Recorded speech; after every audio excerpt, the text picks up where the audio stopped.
tuned so much better than what it was.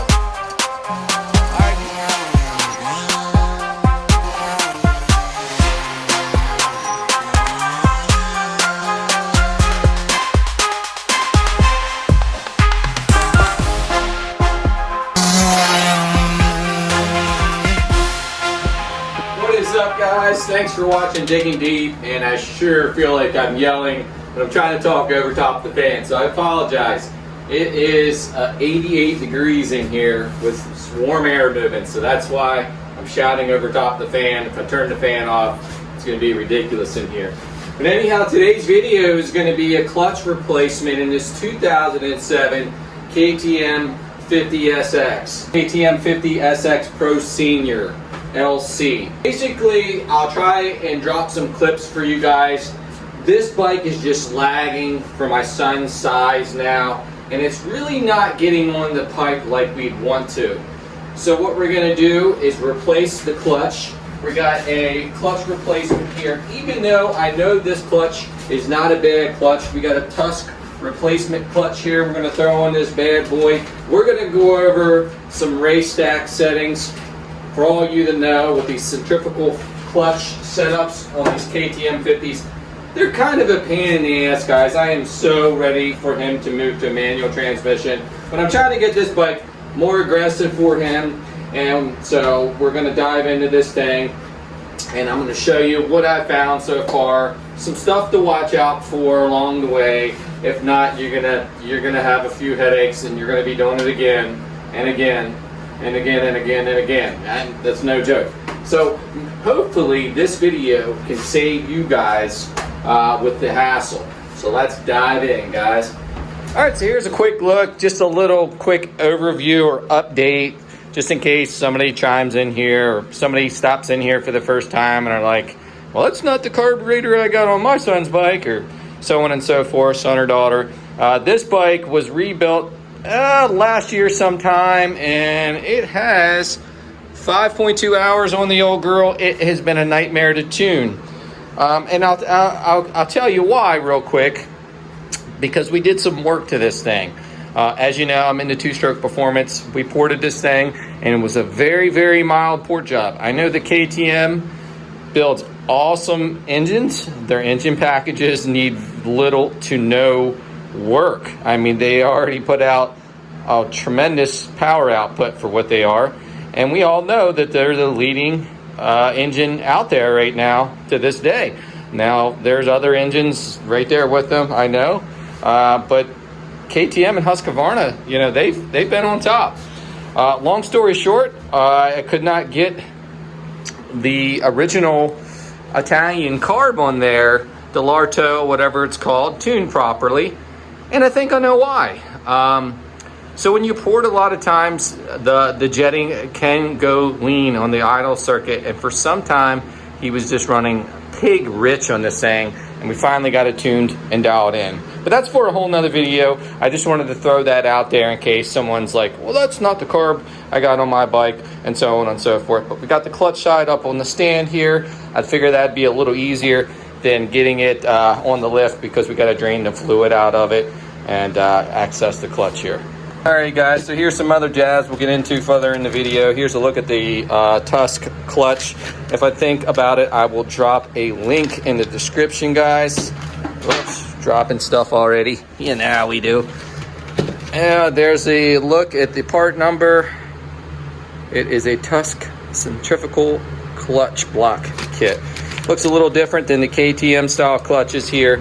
Yes, I got the KTM Bible. You guys can print this out on the internet. It is a little helpful service manual as well, but there are some stuff to know in there as far as like fluid levels and little tricks of the trades and stuff, even outside just the clutch. As you can see, it's a thick book, handy little book to get if you want to work on these things. Here's the KTM OEM clutch. They look, you know, a little different. Got those round pads on there. If you guys want to see any of the part numbers on this. But yeah, there you go. But we're gonna put the Tusk on here, see how they make out. And here's the puller. This is the stator and clutch puller for these bikes. Let you all look at it. Again, I'll drop the link in the description for the special puller. I'm sure this could work for various setups too, outside of the KTM. So it comes with different bolt kits and stuff. The one I'm going to drop on the link is pretty much the same thing, but not 100% the same. Pretty much the same kit, different brand, I do believe. And like I say, I'll drop those two in the description. Let's get into it, guys. Hopefully you guys can see this right here. It's a 13 mil. Sneak out old nut on here, or socket. And that's how you drop the fluid out of here, guys.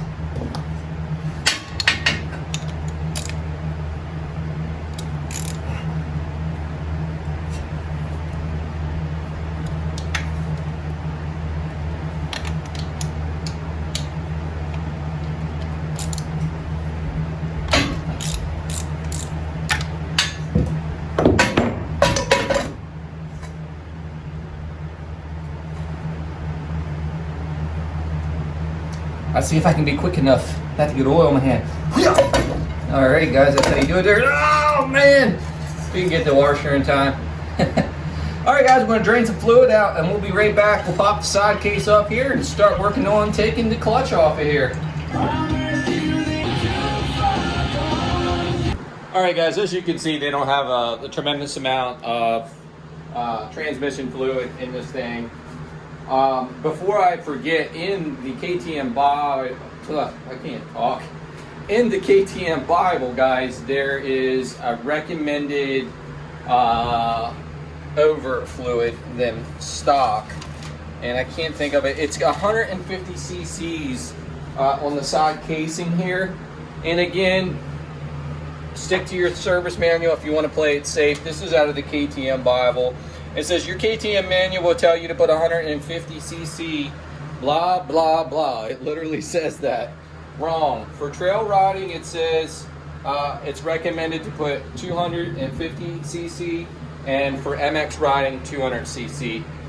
So my son's more it's like a mix right here where we're at, but we're going to be doing MX riding for sure and start to travel here and there. So we are surely going to put 200 cc's because that's what I have been doing. Just to let you know, thought that'd be a little helpful little fact here for you guys. So yeah, it helps to keep the bike like lean to get something and tilt it towards the stator side, and then it drains out pretty good. But you'll see when we pull this clutch cover off, it'll still have some residual oil down in the corner and stuff. It just happens no matter what. This one here is a little pain to get to without taking this out of the way. But you have 3 on the bottom here and 3 on the top. It's a pretty easy process. We're going to go ahead and remove all 6 of these 8mm bolts. KTM. As far as gear oil, guys, the KTM Bible recommends the Maxima MTL 75 weight. Now guys, since I'm fooling with this clutch setup and I've already had to drain it out multiple times, I'm just running the standard cheap ATF oil. I've already tried it. He hooks up well, it works. I do not recommend it, but maybe buy some cheap stuff for just playing around. This is just cheap stuff from like local dollar store, and it's been working fine for testing purposes. Now if you're gonna do like, you know, long heats and he's gonna be riding for an hour or really heating that clutch up, you might not want to keep that stuff in there and put some premium stuff in there, guys. But for testing purposes, that's all we're going to slam into it. Again, I do not recommend it, but it's worked okay for me just for testing purposes.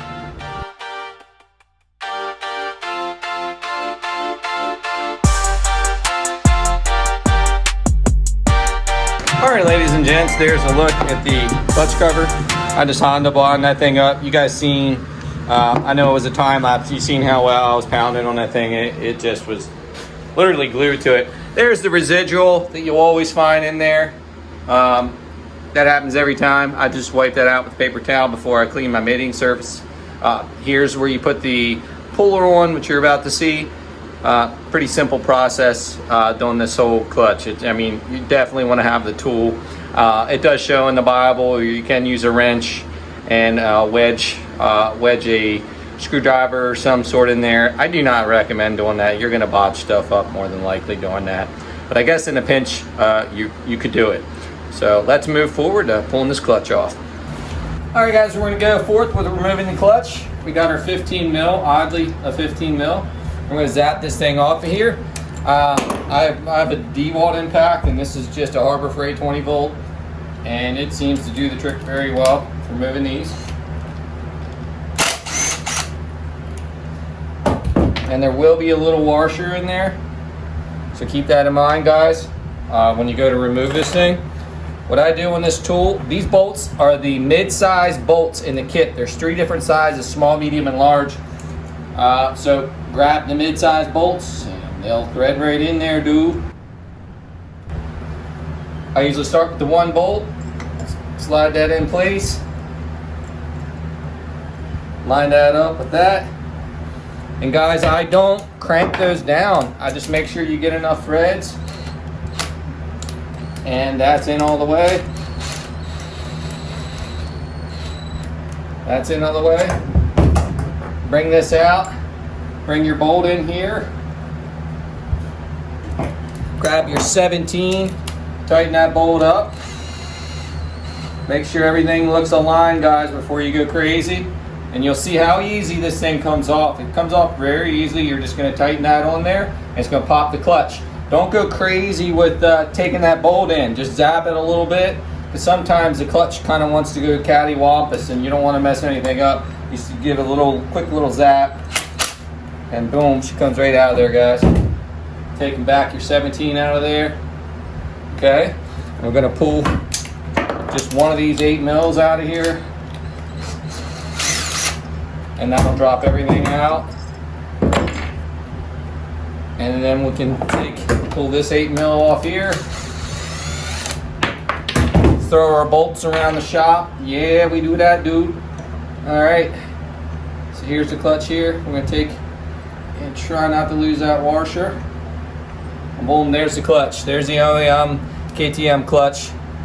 And you'll see the difference with the Tusk clutch up here, guys. All right, guys, bringing you in here. Here's the Tusk replacement clutch.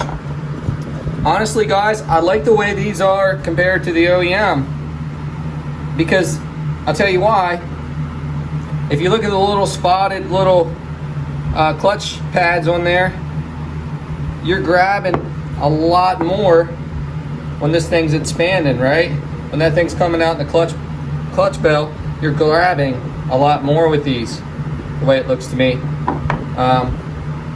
I'm hoping I didn't order the wrong clutch. I think that's just the way the Tusk clutch is designed.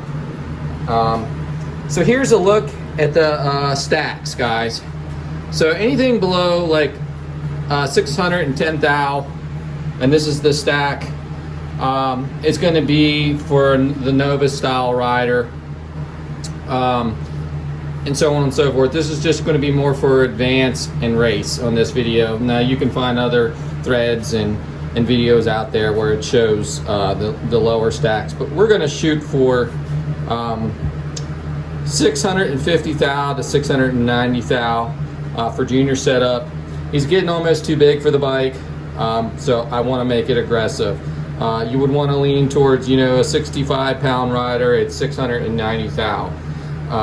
And I wouldn't go much farther than that. It's going to be pretty radical. We're going to find out in this video. So he's at about, I think, 640. He was at 620, 640, and it just wants to and take forever to get on the pipe. I know I need to work on my sound effects, guys, 100%. But the whole process of that is just the clutch is taking longer to engage, more RPM to get the clutch shoes to throw out. And basically all this is, luckily we have a bunch of springs. Now I recommend you'll have the flat shim washers, and then you'll have the washers that are like concave, like spring style washers, guys. And I don't know how well you can see that on camera, but they're bellied out spring style washers, and that would be what these are right here. And then you'll get to your flat washers, and usually this can change out here, 1 or 2 flats. And guys, where I messed up, this is to help you all, where I messed up before, probably getting in a little bit of a hurry with my buddy wanting to ride, you got to watch because these flat shims are in various sizes in here. I think there might be 3 different sizes from the way I've studied them. There's like a thicker, thinner, and then an extra thin one. I can caliber them maybe in the video and show you guys. But basically, once you get these stack setups on your bolts here, which I'm about to show you, you pretty much make your shims out here to whatever it may be, because there will be various sizes. And when I found out, well, I'll just use a thick one and a thin one, I kept getting various sizes. And guys, you want to stay plus or minus 3 thou. Okay, so keep that in mind. 3 thousandths of an inch. I was trying to shoot for 2 thousandths, so and I was doing that, because if you don't, and you go outside of that, and it's 5 thousandths on one and 6 thousandths on the other, and then 3 on the other, you're gonna have them not engaging all at the same time. So the clutch is gonna be acting funky. And ask me how I know. Anyhow, let's move forward with getting these bolts out and start putting these clutch pads on here. And we'll show you the shim washer stack setup. We already are running this style stack right here, and it's shimmed out to, I think, about 640 thousandths. And it's just, it's not enough to pull his weight and get in onto the pipe on this bike. I'm on this bike, you know, able to get him on MX tracks out of the turns and being able to jump stuff. Borderline even yanking wheelies up on him. I mean, because, you know, he's about ready for a 65. So we're going to try to make this thing aggressive for him, guys. All right, we got 3 10mm bolts. Careful with these impacts, guys. Getting them off shouldn't be an issue. I definitely wouldn't crank them down with it. I think they're supposed to be 7 or 8 foot-pounds. What's in the Bible over here. Don't hold me to that, guys. And basically, it'll just come out in your washer stack right there, and look very closely in there and make sure you don't have a shim stuck up in there, because that's happened to me before too and messed me up with putting it in, not knowing what was in there. And then of course the stack was not set properly, and yeah, that won't work out. Usually take them all off and just set them up there all at the same time. And I'm about to show you guys tip number 2, especially if you get somebody else's used bike. You know, obviously this is an older bike, and if you just now got one, you know, you might run into this, and I'm going to show you guys a really good tip for working on these things. I usually rake around the hole down there. If there's a lot of oil, sometimes it's hard to tell that there's a shim washer in there. And I'll also give them a little slam there, guys.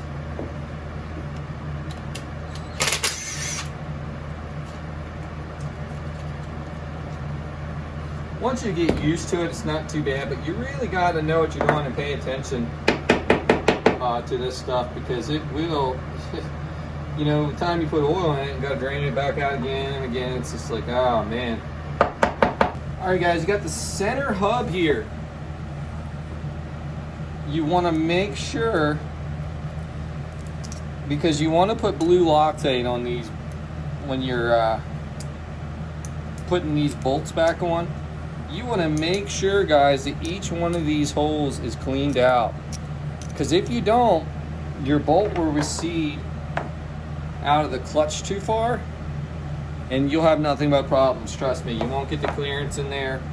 And like I say, Loctite these, because they will come loose on you and you'll wonder why you're all of a sudden having issues with the bike, guys.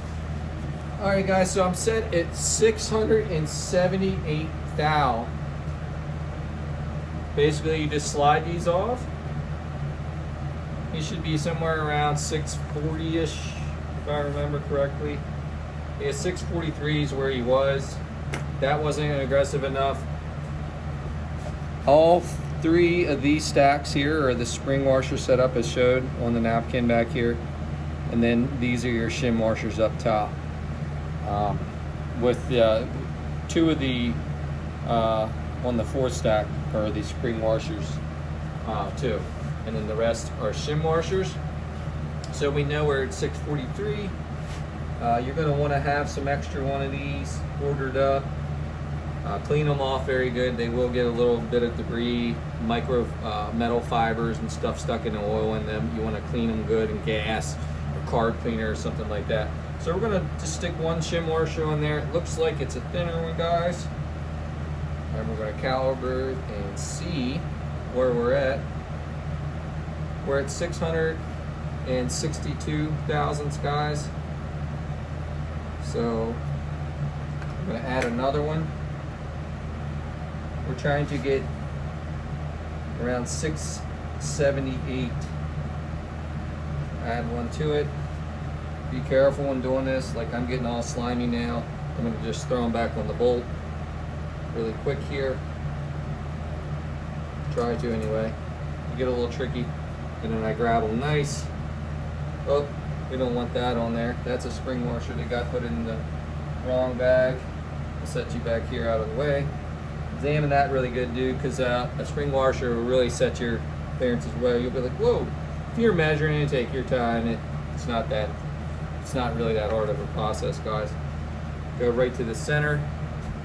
We're at 687 thousandths, so we're almost, well, like 9 thousandths too large. So I'll drop these out, maybe even just put a thicker one on and see where that ends up. They all vary a little bit, so that still put me at 686. Too big, guys. Let's see. We're just gonna pick a. If you examine them, they definitely they vary a little bit, guys. Put them back on your bolt. Slide your bolt out. Keep them nice and even. So right there, it's 665. So it's tough sometimes, but you get the point. You keep jockeying your shims around until you get, your set measurement for the washer stacks, guys. All right, guys. So we have all three of our stacks set at 678 thousandths plus or minus. Before I put them back in, I give them a good spray. Get all that residual oil and stuff all off there, especially if you want that blue Loctite to grab good. Get that oily residue off them threads, bro. Boom. Grab the other one.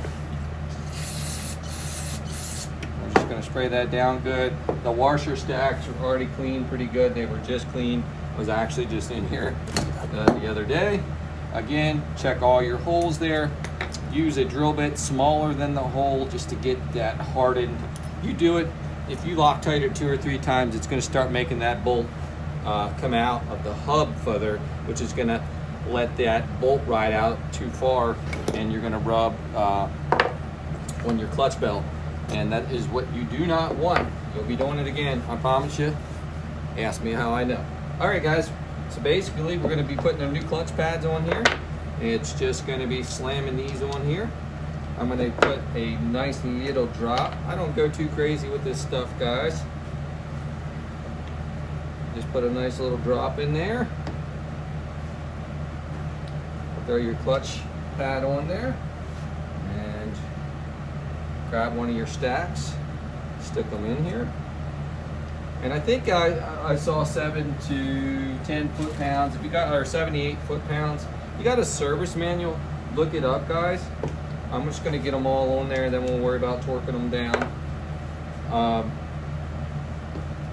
But I just torque them down by hand. Do not snap them though, guys. Just I give them a nice little bite, and with the Loctite, I've had really good results.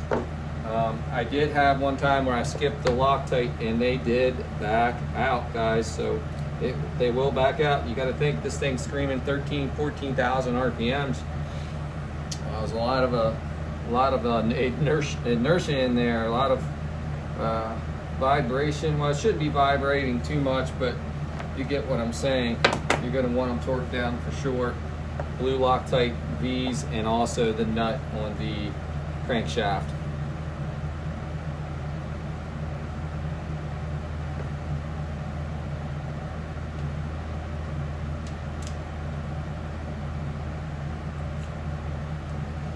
right, guys, boom. Go ahead and tighten those up.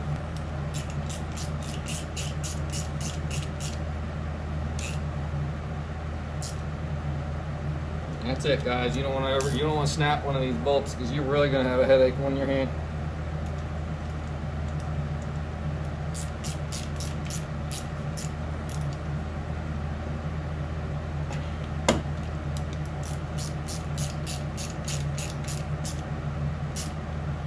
Seven to 8 foot-pounds. Good load. Good to go, guys. Don't forget about your little washer that goes there. Set this in the bell housing on the bike and just make sure you definitely see how those bolts are not sticking out and receding out too far on the clutch pads. If you have that build up of Loctite in there, you will 100% see the head of the bolt sticking out. Can't see that, can you? Yeah, sorry guys, I'm zoomed up there. Yeah, you'll 100% see the bolt, the head of the bolt sticking out if you got Loctite build up in there. So definitely clean those ports out every time. Before you get too carried away with buttoning everything up, guys, I always just stick it on there just to check your clearances. And there is clearance specs too. You want to catch. You can mic your clutch bell here for wear, and then you can also there's an air gap here you can mic, and I think you can even check the pads. But that's what you want, a good free spinning clutch right here, guys. If it's not doing that, you got problems. Trust me. All right, we're gonna come in here, just get a little dab of blue Loctite. Clean your threads up good, get the oil and residue off there. Got a washer that goes on here. And we got a flywheel nut, guys. Stick that flywheel nut on there. I'm gonna zap it down, guys. Get your 15 mil out, ready to rock and roll. Again, there's torque specs, all of this, guys. That's 100% what you should be doing. A little zap of this, a couple zaps of this, 100% gets the nut on there tightened up. But again, you should torque it down. All right, guys, we're gonna get in here and clean this residual oil out. As you can see, you can still see some colorization to it. From my experience, this oil breaks down rather quickly. The manual does say you can go a little while without changing the oil. I highly recommend changing it often, especially if you're whoever's riding the bike, guy, son, daughter, whatever. Whoever's riding it is riding hard.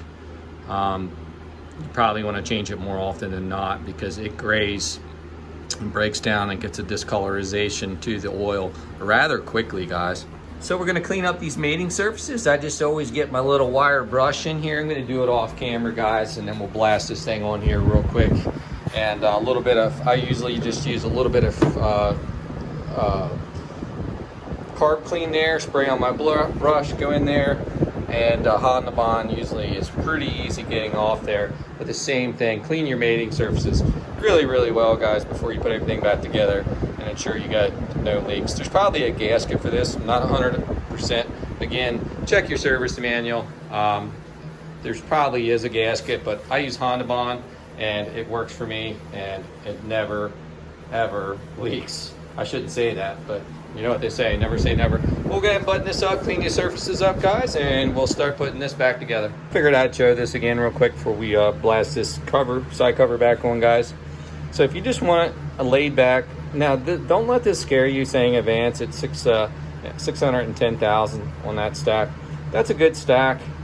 It will not be that aggressive. It'll try to just be, more than likely, even if you got like a 40-50 pound kid, even if you have them on training wheels, I don't even think that is all that advanced if you ask me. I pulled this off another video and a couple threads I've seen this too. And I think that's not so advanced if you ask me. You're getting more advanced at this area, 650, guys, from my experience. I could be wrong. So don't let this advanced 610,000 scare you. Because if you go like any lower than that, the thing is really gonna not be on the pipe whatsoever. It's gonna be a slug. So I just want to throw that out there. This is what we use on the spring stacks here. Same pattern as here. The 3 similar stacks, and then at the end we just do. Oh, I'm sorry, I forgot to put something here, guys. I've in the video here. I'll be right back. Apologies, guys. When I wrote it down, I forgot to add those two. So 3 spring stacks, and then a spring stack facing each other like that, and then you have your shims there. So that's the pattern we use there. We'll see how it works out, guys, but keep everything in sync, plus or minus 3 thousandths. Double check you don't have washers stuck up in here, because I've done it when I first started tinkering from whatever the other guy had this set at, and yeah, it drove me nuts a little bit. So just take your time, make sure you're getting the washer stacks left in your clutch shoes, make sure you're plus or minus 3 thousandths, and put Loctite on your bolts on the hub and on the flywheel nut, and you should be good to go.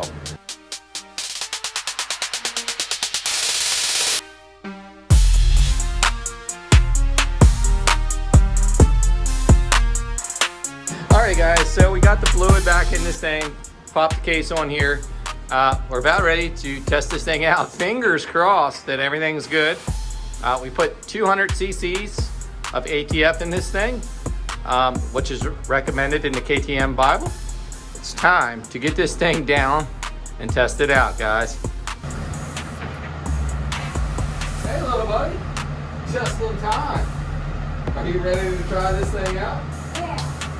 We got her, hopefully, more aggressive for you, dude. Either tell him you're going to do a wheel stand. Maybe. He says maybe. Alright guys, we get this bike down, get it off the lift here, get it fired up. We finally got this carburetor pretty dialed in too. So we had the hardest time for a while getting it to idle. They say when you do port jobs, you definitely got to get used to being having some type of tuning skills. So we are running the Mikuni VM18 on this thing. The OEM carb I think was a 19 millimeter, which is fine because the 18 mil will give it a little bit more power out of the hole. He'll lose some top end, but he'll have some more front side power for sure. Let's get this bike down, guys. And he is going to get ready to rock and roll with this thing, right, dude? Alright, guys, we'll see you outside. Getting her warmed up, guys. Did you guys see that RM? Alright, guys, we'll get this bike warmed up a little bit. How's that pipe feeling, bro?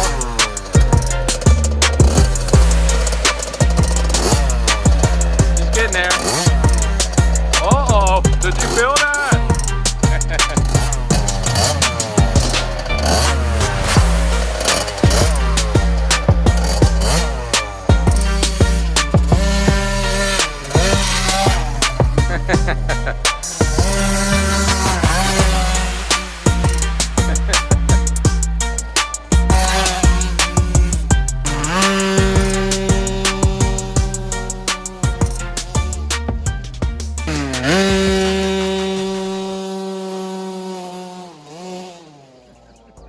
Alright, so it was so sluggish, a lot of times he would struggle with throwing this tabletop out of this short turn here.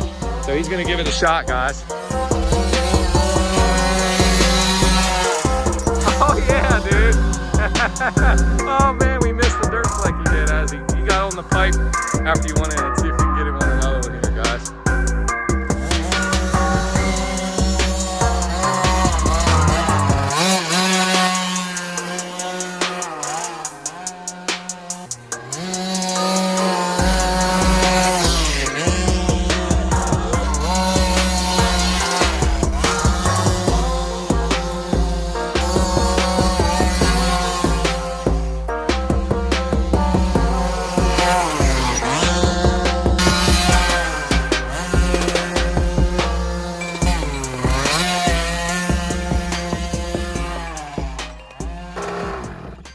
All right, so tell everybody how that felt in the comparison to 640 thousandths. Not that that makes much sense to you, but what did it feel like compared to before? It's a lot better. I don't even have to go full throttle to clear this jump now. Yeah, you're starting to taste the pipe a little bit too. You notice that? You can tell when it really gets, when you start seeing the pipe a lot more. It was always staying under the pipe, and you were barely getting there. I think we need 690 thousandths. That's like the most aggressive as we can almost go, being that you're how much do you weigh? Like 78. Yeah, so he's like 78 pounds, guys. So he probably should have this bike maxed out. He's about ready for a 65. We're going to keep him on this for a little bit. Obviously, we want to get some better training fluid in that thing because this stuff's going to probably break down. May even have a little bit of clutch slippage. Who knows? But it seems to be hooking up pretty good. But we'll leave it here for a little bit, and then you know, maybe we'll crank it up. We're hoping to go to a track soon. Maybe even Memorial Day. We're not 100%, but we're trying to go to a track his first time on Memorial Day here and let him rip this thing around. I'll play around with the 80. But guys, I hope you enjoyed the content of us kind of souping up this thing a little bit, or not so much souping it up, but adjusting the clutch on this thing. It's kind of a pain in the butt, but if you take your time and make sure you pay attention and mic everything, and you should be good to go. But guys, thanks for watching Digging Deep. We hope you appreciate the video, and if you do, please comment down below, give us a like, share the video even, guys. And if you're new to the channel, help us out, subscribe, let us know what you want to see next, guys. New videos coming up. We are going to be putting a Kean PWK car on the RM85 and getting it back on the dyno and trying to break 20.9 horsepower. We have not hit that 21 threshold yet. Maybe that car will do it. I don't know. But guys, thanks for watching. Until next time.